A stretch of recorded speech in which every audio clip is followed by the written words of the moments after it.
Las magnitudes que hemos venido manejando hasta este momento en la asignatura son magnitudes a las que llamamos escalares.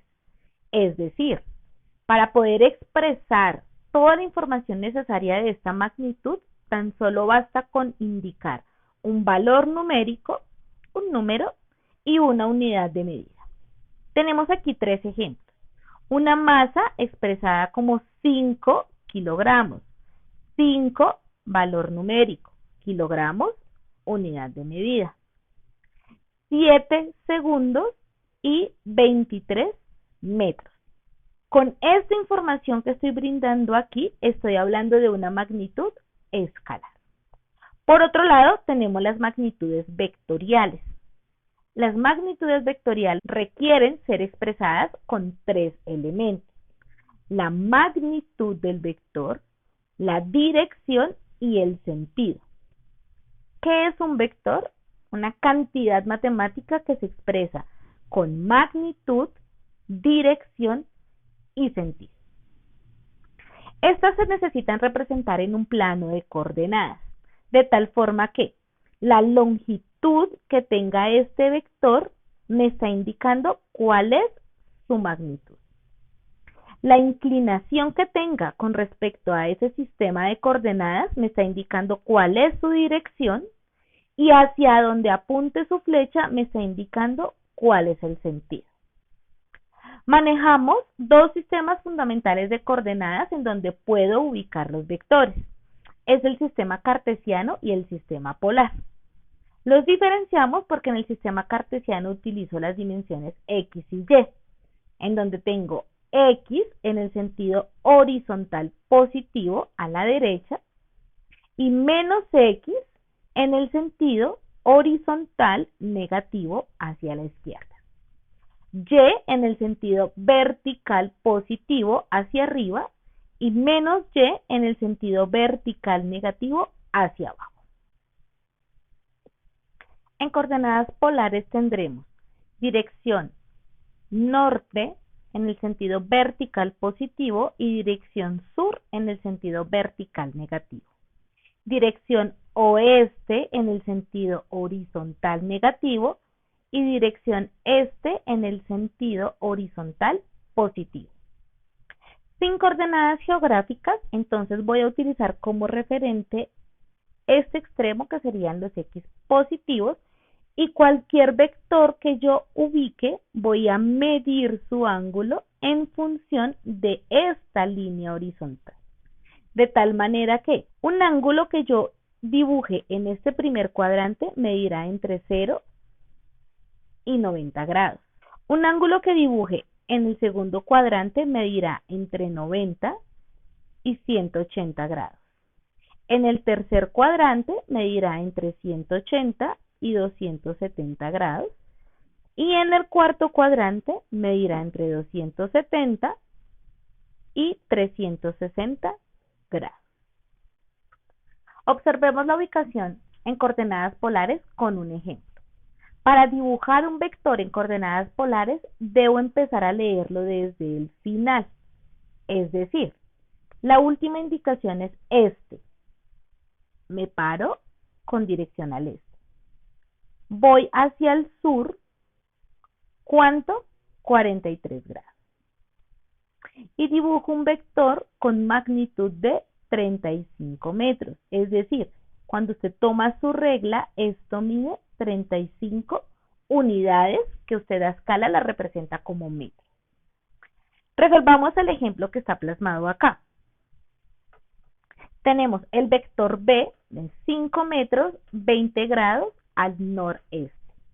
Entonces, me ubico en el este y voy hacia el norte. Me ubico en el este, voy hacia el norte. ¿Cuánto? 20 grados. Usted toma su transportador e identifica en qué punto le dan los 20 grados. Luego toma su regla y traza un vector con una magnitud de 5 unidades. 1, 2, 3, 4 y 5 unidades. Sin olvidar siempre colocar la flecha que indica el sentido. Acá tendremos el vector B. a 20 grados y tiene una magnitud de 5 unidades, 5 metros. Ahora, si no estamos utilizando coordenadas geográficas, ¿cómo dibujo un vector? Recuerden que siempre nos vamos a ubicar aquí en la coordenada X positiva y a partir de ahí empiezo a medir el ángulo. ¿Qué ángulo? 250 grados para este ejemplo particular. Y ahí dibujo la magnitud del vector 20 metros según el ángulo que medí previamente. Desarrollemos este ejemplo. Dice 5 metros, 170 grados. Entonces yo tomo mi transportador y ubico el punto en el que me dan 170 grados. En este caso, por acá. Recuerden que esto es un ejemplo. No estoy utilizando un transportador, por lo tanto podría estar cometiendo errores. Tomo la regla y trazo un vector de magnitud 1, 2, 3, 4 y 5 unidades. Y siempre ubico la cabeza de la flecha en donde terminó mi medida. Este sería el vector B, ubicado a 170 grados. Dado que estamos manejando dos tipos de coordenadas, yo debo aprender a comunicarme entre esos dos sistemas de medida. Es decir, tengo que aprender a hacer una conversión de coordenadas. Para eso vamos a familiarizarnos con el hecho de que todo vector en un plano, bien sea cartesiano o polar, me está representando un triángulo rectángulo. Aquí vemos el ejemplo de un vector. Este es el vector que yo dibujé con este ángulo. Ese vector forma un triángulo rectángulo con el plano que estoy estudiando. De tal forma que el lado que está junto al ángulo es el cateto adyacente de ese triángulo. El lado que está opuesto al ángulo es el cateto opuesto del triángulo. Y mi vector como tal es la hipotenusa. Así que yo puedo relacionar el vector con las funciones trigonométricas. De tal forma que si expreso el seno del ángulo, este va a ser siempre igual al cateto opuesto sobre la hipotenusa. El coseno del ángulo va a ser igual al cateto adyacente sobre la hipotenusa y la tangente del ángulo va a ser igual al cateto opuesto sobre el cateto adyacente. ¿Cómo le llamamos nosotros a esos catetos? El cateto adyacente viene a ser el vector unitario y o su equivalente numérico, un y. El cateto opuesto, si ustedes se fijan, es una línea que es paralela al eje Y. Por lo tanto, me está representando la cantidad en J. La hipotenusa representa la magnitud de mi vector. Entonces, un vector A que yo pueda expresar como su componente A sub I más su componente A sub J, o en su defecto, su magnitud A con su dirección, puedo expresarlo en términos de las funciones trigonométricas así.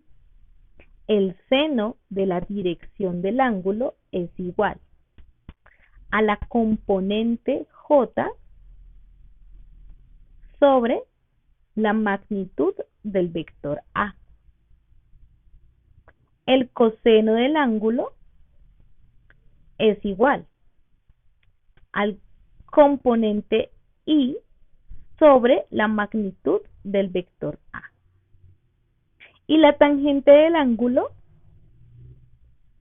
es igual al componente J sobre el componente I de mi vector. Miremos más explícitamente cómo quedan esas expresiones matemáticas. Si yo estoy convirtiendo cantidades de un sistema coordenado polar a un sistema coordenado cartesiano, quiere decir que mi vector está ubicado en coordenadas polares y la información que tengo de él es su magnitud y su dirección. Si yo necesito llegar a coordenadas cartesianas, debo interpretar que este vector forma un triángulo rectángulo. Con la función trigonométrica seno, estaré expresando el cateto opuesto, es decir, la componente A sub j vertical sobre la hipotenusa, es decir, la magnitud de mi vector. Despejando, esa componente A sub j sería igual a la magnitud por el seno del ángulo, que es lo que vemos representado en esta tabla. Y la magnitud horizontal sería A por coseno del ángulo. Tenga en cuenta que esta solamente aplica cuando usted tiene su ángulo ubicado sobre la horizontal. Porque si mi ángulo estuviese representado acá en la vertical, el cateto opuesto vendría a ser el equivalente horizontal I. Y el cateto adyacente vendría a ser el equivalente vertical J. ¿Cómo desarrollo esto? Aquí vemos en el ejemplo un vector A con magnitud 35 metros, 43 grados, sentido sur-oeste. Desarrollando el ejemplo, tengo que la componente A en horizontal va a ser igual a la magnitud por el coseno del ángulo, es decir, 35 metros por coseno de 43. Ese resultado me da 25.59, pero ojo porque aquí estoy pensando solamente en el triángulo. Como yo ya sé que ese triángulo se encuentra ubicado acá, entonces su componente horizontal es negativa. Debo agregar el signo negativo. En el caso de la componente Y, lo mismo, utilizo la magnitud del vector, su dirección, me da un resultado y aquí ya tenemos el componente negativo. Al expresar el resultado, entonces diré que A es menos 25.59 metros en I, menos 23.86 metros en J. Para ir de cartesiano a polar, igualmente sigo estudiando el triángulo rectángulo. ¿Qué información tengo cuando tengo expresado un vector en coordenadas cartesianas? Conozco el cateto adyacente de ese triángulo, entendiendo que el ángulo está ubicado acá, y conozco el cateto opuesto, es decir, las componentes I y las componentes J. ¿Cómo hallo la hipotenusa, o en este caso la magnitud de mi vector? Puedo utilizar el teorema de Pitágoras, que me dice que será la raíz cuadrada de la suma al cuadrado de sus catetos. Y para determinar la dirección, puedo utilizar la función tangente del ángulo. De tal forma que esto va a ser igual al cateto en J sobre el cateto en I, y al despejar el ángulo, la función tangente pasa a hacer su operación inversa y me quedaría tangente a la menos 1 del cateto J sobre el cateto I. Y esto es lo que está representado aquí en esta expresión. Tendría un vector A que equivale a menos 3 metros en I más 4 metros en J. Hallo sus componentes elevando 3 al cuadrado, sumándolo con 4 al cuadrado y sacando su raíz cuadrada. Me da 5 metros. Hallo su dirección, ejecutando la tangente a la menos 1 de la división de sus catetos. Bien, ¿cómo ubico ese vector en el plano? Aquí en el plano cartesiano yo sé que me están diciendo que el vector es negativo en I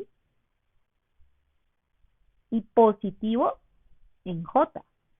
Por lo tanto, la magnitud que hallé de 5 metros equivale a la longitud del vector. El ángulo equivale a la dirección del vector. Y el sentido, entonces si yo relaciono esto con un plano geográfico, en donde acá tengo el norte, aquí el sur, aquí el oeste y aquí el este, estaré expresando la dirección nor-oeste. En caso de que a usted le genere mucha inquietud la relación entre estas tres coordenadas que estamos estudiando, le presento esta tabla que le puede facilitar su análisis. Vamos a dibujar aquí un plano cartesiano en donde estemos expresando las coordenadas que conocemos. Entonces tenemos coordenadas geográficas, coordenadas cartesianas y coordenadas polares, siendo este el punto X, donde inicia mi movimiento, 0 grados. Por acá tendrá 90 grados, 180 grados y 270 grados. Terminará con 360 grados y podría continuar, ¿no? Si estoy midiendo ángulos mayores a 360. Entonces, la dirección norte equivale con la dirección J cartesiana. Y la voy a encontrar con cualquier ángulo que yo mida entre 0 y 180 grados. Cualquier vector que yo esté representando acá va a estar apuntando hacia el norte o hacia los J positivos. La coordenada sur corresponde con el J negativo y la obtengo para cualquier vector que esté midiendo entre 180 y 360 grados, es decir, desde acá hasta acá. Cualquier vector que dibuje acá va a estar apuntando hacia el sur o el J negativo. La dirección este corresponde con los I positivos. Véanlo acá. ¿Y cómo la obtengo? Bien sea para un vector medido entre 0 y 90 grados o para un vector medido entre 270 y 360 grados. Y de la misma manera tenemos la coordenada oeste que corresponde a menos I en el plano cartesiano y la puedo obtener para vectores medidos entre 90 grados y 270 grados. Y hasta aquí llega la explicación de esta unidad. Los invito a continuar con su ejercitación guiada.